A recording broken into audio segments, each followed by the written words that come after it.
Hi guys, it's Livia here and welcome to my channel. If this is the first time you watch one of my videos, you might want to check out all the lessons and tips about color mixing and other painting related topics that I share here on my channel as well.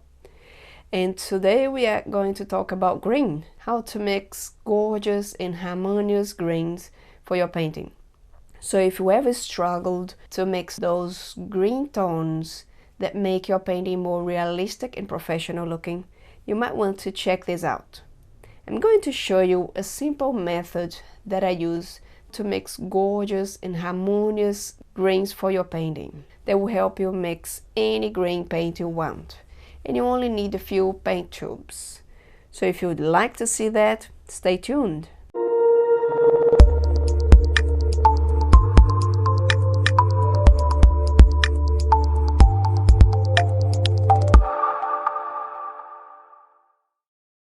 I could show you endless ways to mix different types of green.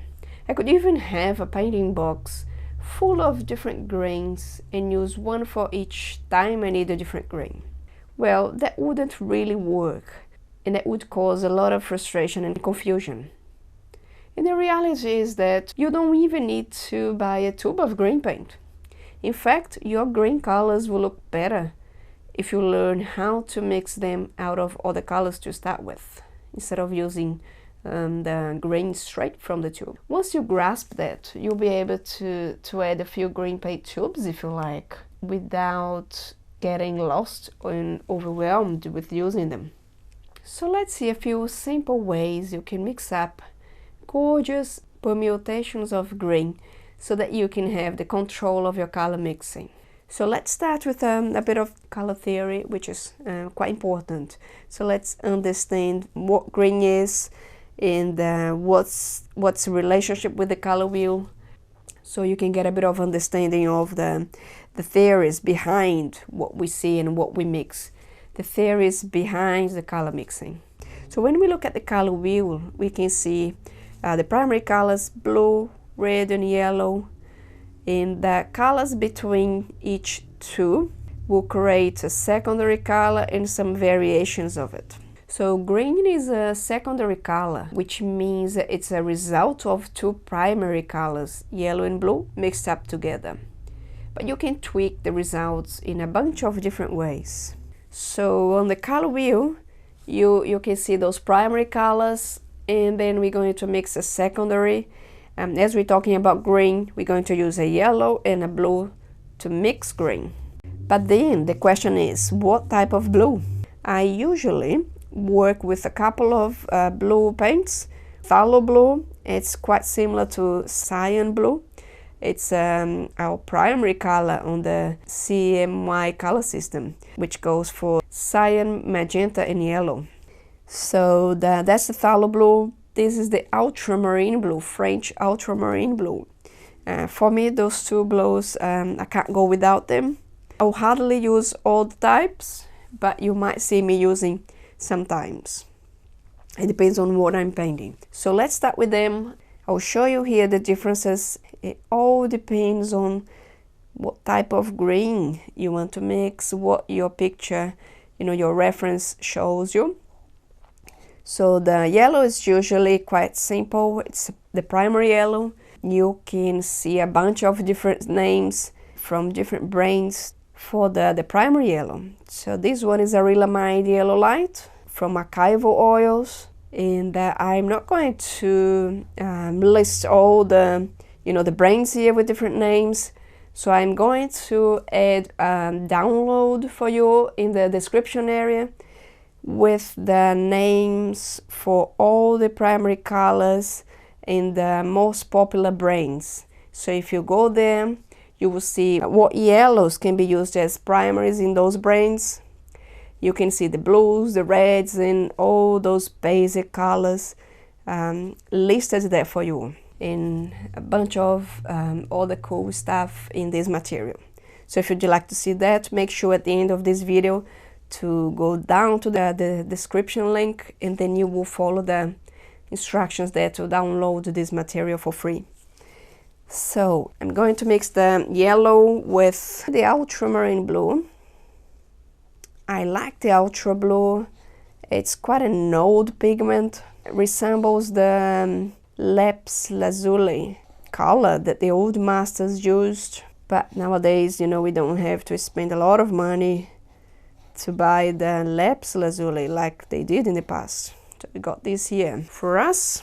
It's quite a gentle color. It's a lovely blue. It makes beautiful greens, beautiful muted greens. It's nice to make olive green as well. It's easy to control. So I'm mixing a dark green here, looks like a forest green. And I got this one here. One in between. You can go lighter and lighter just by adding yellow. Notice that I'm not adding white yet. I can lighten my green with yellow if I don't want my green to go grayish or minty. Just for now, and then of course at certain stage I will have to add a bit of white. And now if we mix this one here, yellow again, with the phthalo blue. Phthalo blue is a modern pigment, which means that in the past the old masters didn't have that.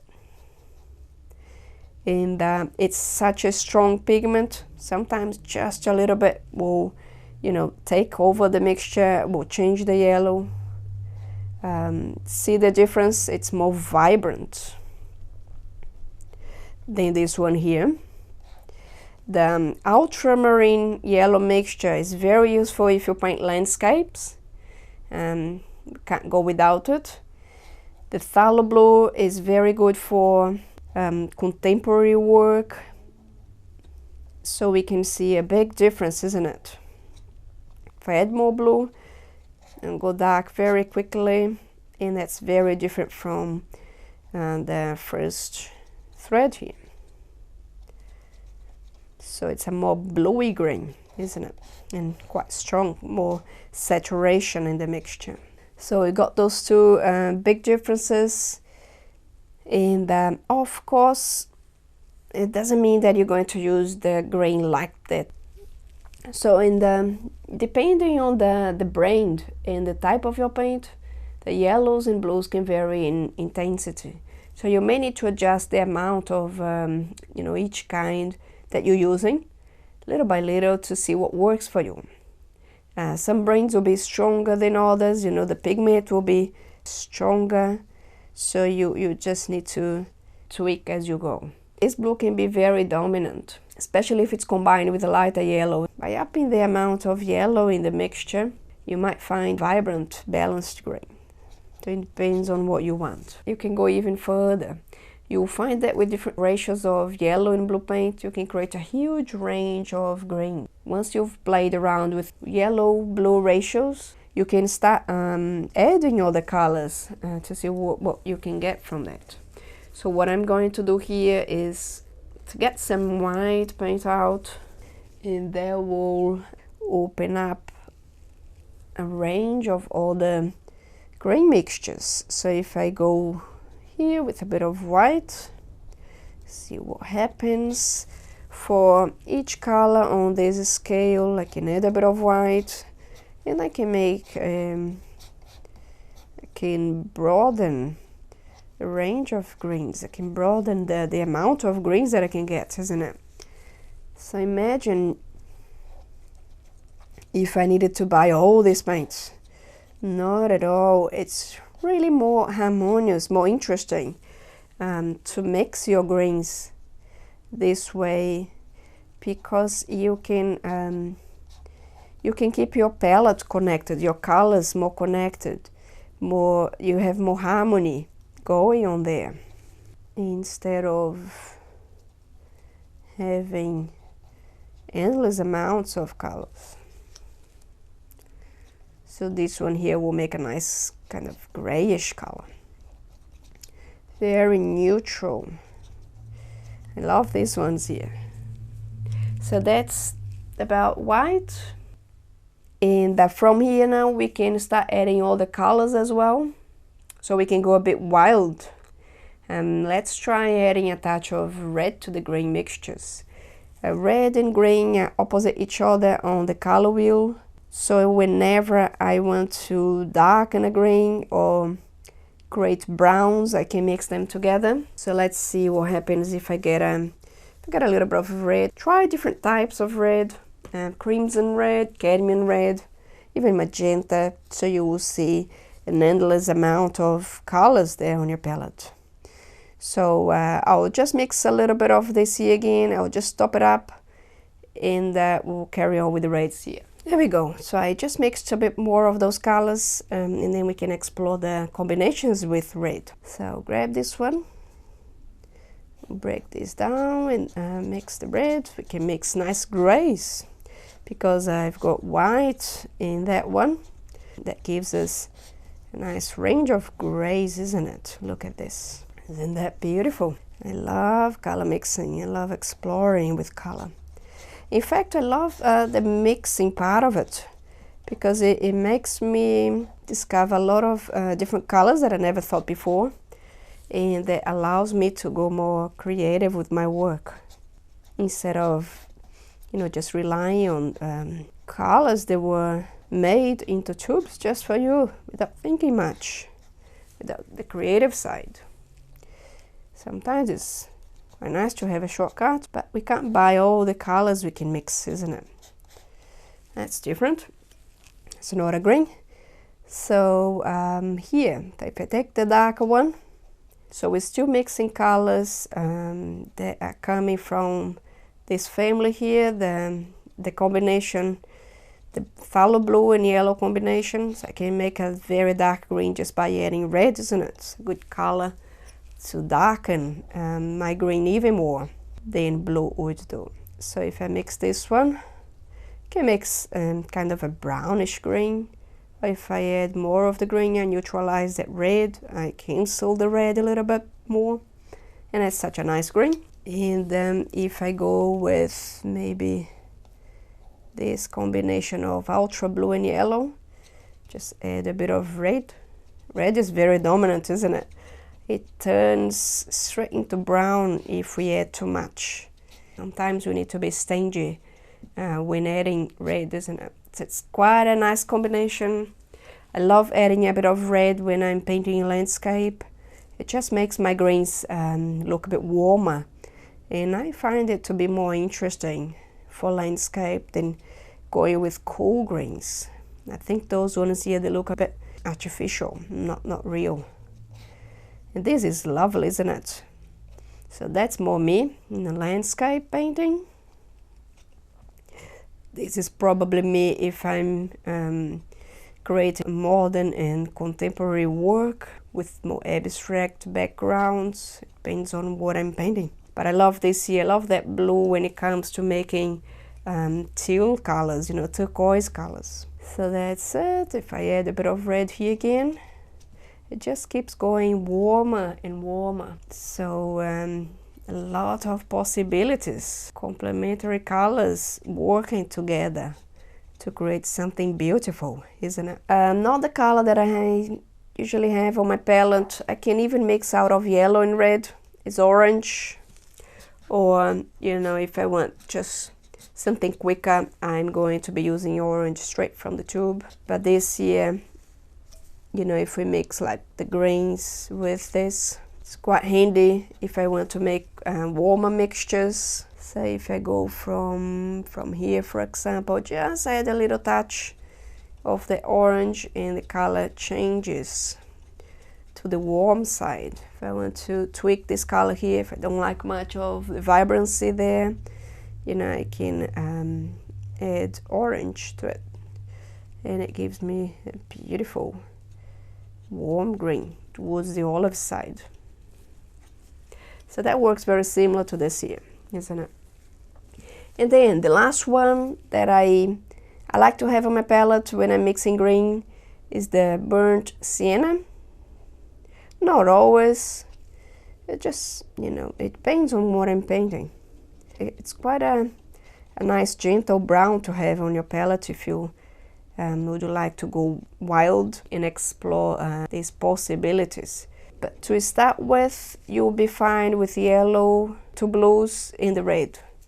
So you can play around with that and then after a while start introducing other colors. So that's it here with the greens. We got a lot of greens on the palette. I hope that's been useful to you. And now the second part of this lesson, I'm going to show you how you can match a color. Now that you've learned how to mix different types of green, it's time for you to learn how to match a color. Keep in mind that you can use different types of yellow if you have them to mix your greens, and that will show you different possibilities. But again, all the types of yellow will be just a matter of having less or more red in it. So I've got this picture here that I painted years ago, and it was quite fun painting it. If you've seen my paintings here on my channel or on my website, you'll notice how I like changing a few things around. Don't paint exactly how I see it. I like to add my ideas, my thoughts, and I love the more impressionist approach and the loose approach. So for this image here, this lamp that I photographed, I created a painting, and you can see how my colors are a little bit different from what I see, the brush strokes, the details. I made the foreground a little bit darker and made my green overall color warmer, and added a few purple bits on the background. It just makes the green look more interesting, and so on. But I will show you how you can match some of those colors and how you can manipulate your green to convey your ideas. So let's see how it goes. As I see, the green here is a little bit more muted. It's not the combination phthalo blue and yellow. So for this type of green, I would go straight to ultramarine and yellow combination. I'll get to my color more quickly and safely. It starts with the first step. You identify what color that is, what color group, which is green. Second is what type of blue to use, how they work, how they behave, their strength, their tendency. Like phthalo blue tends to the green side, but more towards turquoise, while this one here goes more towards the warmer green or more olive green. The next step is the value, you know, how dark or how light the green is. So if I'm looking at those colors here, see, I can even put a bit of paint, you know, against it. It's quite a good match for this area, isn't it? So just make a bigger amount of this, and then I'll take some more of it and add some white. As I add white to my mixture, the color will look a little bit grayer. It desaturates the color. It goes into the more muted range of greens. And then to even gray it more, I add a bit of red. So it's something like this here. If I want that to be a little bit cooler, I'll add more blue and more white, so I could have a cooler version and a warmer version of that green. So it probably work with both. I quite like pushing my greens to the warm side, so I'm just adding a bit of orange here, and you will see you know, a lot of that combination on this painting that I created a few years ago. So I would have some of this as well. Can add more white, so that shows me all this range here. For the foreground, it seems the color is a bit darker because it's the grass is advancing in relation to the background. So this is closer. I would even make some areas here a little bit darker, just to emphasize this quality. So for the foreground, I would take from here and add more blue, and even either a bit of burnt sienna, which is here, or red. Quite like burnt sienna for the job. It's easier to handle, it's easier to control without going overboard with red. So this is quite nice. That's probably what I've used there. If I wanted one even darker, I would add more blue and some brown as well to get almost black green. Could add a bit of red as well if I run out of brown. I want to open that tube again. So we go this way. Okay, so keep in mind that we need a range of greens. It's not like we're going to use just one green there. So you need greens in different values. So you need lighter ones, darker, middle value greens, as well as cool and warm versions. So sometimes you might need some grayer ones for the background to create an idea of depth, while keeping warmer greens and darker greens here will make this area advance, so you can emphasize the quality in your painting.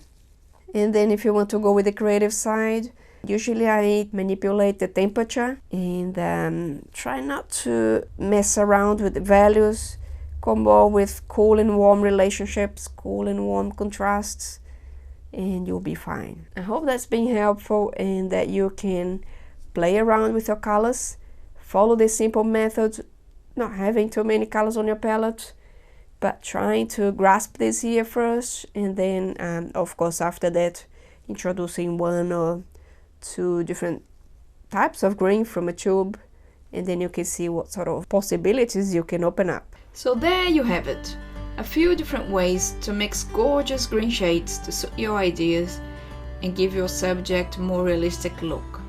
If you liked this lesson, remember to subscribe to my channel for updates and more videos like this. And don't forget to tap the notification bell to be the first to get notified on new posts. Please share that with your painting buddies too, so that they can benefit from these lessons. And if you'd like to get that free download, check the link in the description area below this video. And if you'd like more in-depth tutorials, you can go to my courses page on my website and check out what I've got there for you. Also, you can follow me on Instagram and Facebook. Thanks for watching, and I hope to see you again. Happy painting!